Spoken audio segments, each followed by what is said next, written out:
Thinking of buying a new EV, it can be an exciting prospect with all the new options becoming available every day. But it can also be an overwhelming one too. How much range do you need? What do you need to know about batteries and charging? Do you actually save money in the end? Here we're going to broadly answer these questions and help you get set up so you can make an informed decision. After all, the vehicle that you buy should make sense for you and your lifestyle, and it should also be something you actually enjoy driving.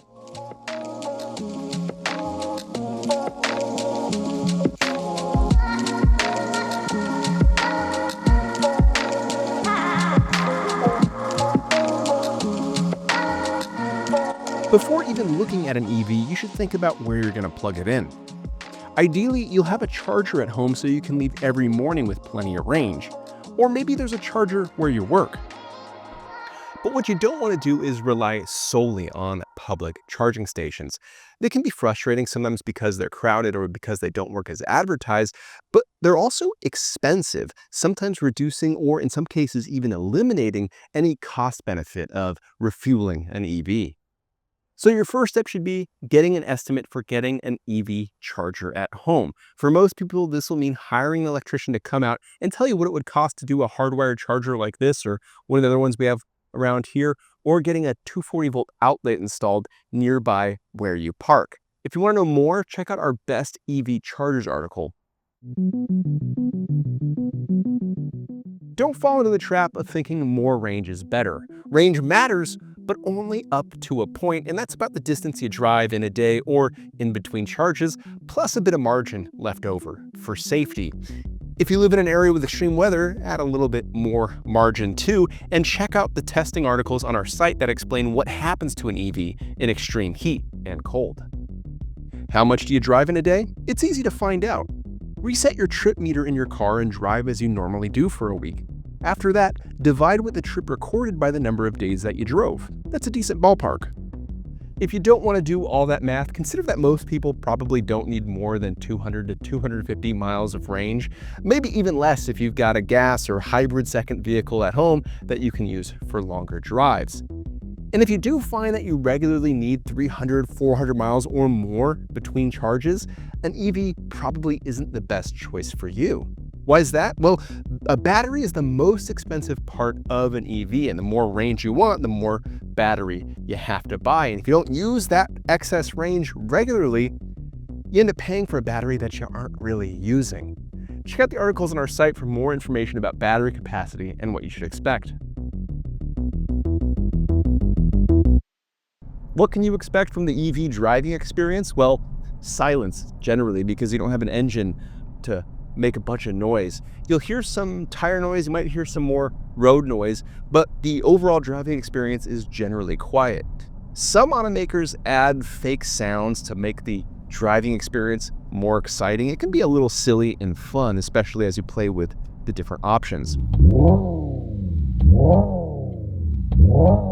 What will be immediately obvious though is acceleration. Where gas engines need time to rev to make power, electric motors give peak torque instantly. So even modestly powerful EVs will feel like they have really strong acceleration. And it's actually useful and usable during the commute because having quick acceleration generally helps with making passes on two-lane roads or merging in small gaps. That's really nice. Another neat feature that EVs have is regenerative braking, where the electric motors can act like generators and recuperate energy while slowing the vehicle down instead of using the car's mechanical brakes. This is nice because it recuperates energy and helps refill charge, gets range back in the battery, but you never get free energy. That would break the laws of physics if you tried doing that, so don't expect or don't think that's what's actually happening. We like it when EVs like this Hyundai Ioniq 5 give you different levels of regenerative braking to choose from, and we also like when you have a coast mode because that can be the smoothest way to deal with freeway traffic. It can also be kind of fun to know that you're maximizing your range as you're going down a long grade or approaching a stoplight from a distance.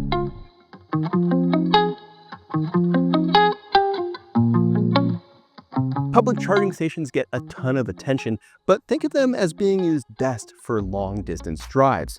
We've experienced plenty of issues and frustrations with using them too, from them not putting out the advertised juice to them not working out at all. These kinds of issues, plus the congestion you can expect on holidays, can add hours to an already long day. You want to be familiar with the two types of charging out there. There's level 2 charging and DC fast charging. We've skipped over level 1 charging, or your typical household 120 volt outlet, because it isn't powerful enough to keep up with the needs of most EVs. Level 2 charging is like what you have at home or here at our very attractive office. We have this Tesla charger and this Porsche charger right here for examples, and these are great for charging over long periods of time, like when you're at the office or when you're at home and asleep. DC fast charging is great for filling up very quickly because it can charge so quickly. You can go from 10 to 80% in anywhere from 20 to 40 minutes in most cases. Why don't you want to go to 100%?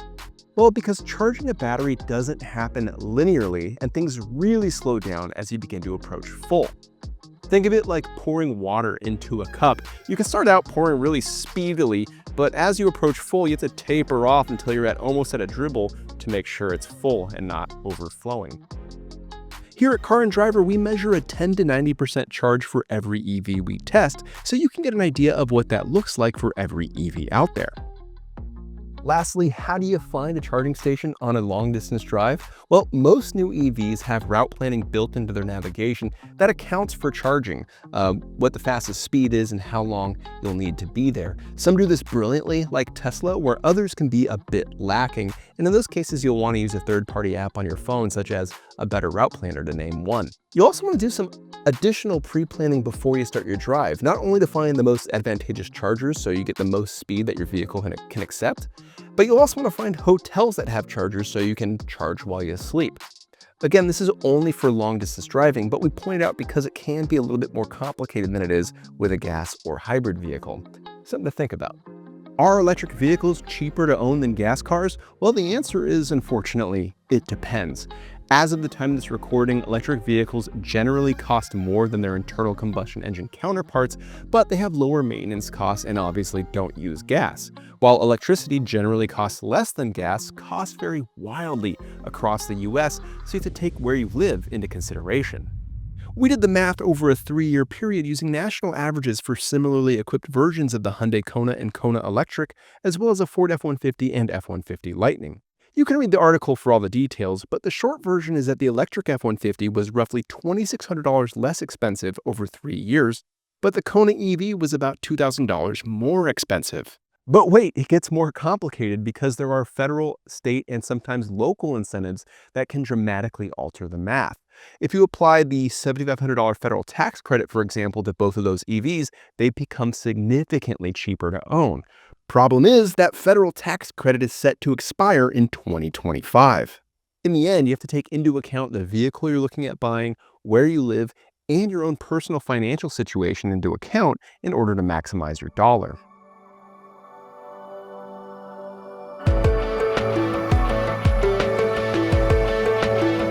Hopefully this video explained everything you should know before you buy an EV. If you have further questions, check out the stories in the links below at caranddriver.com. Chances are we've explained everything else in exhaustive detail.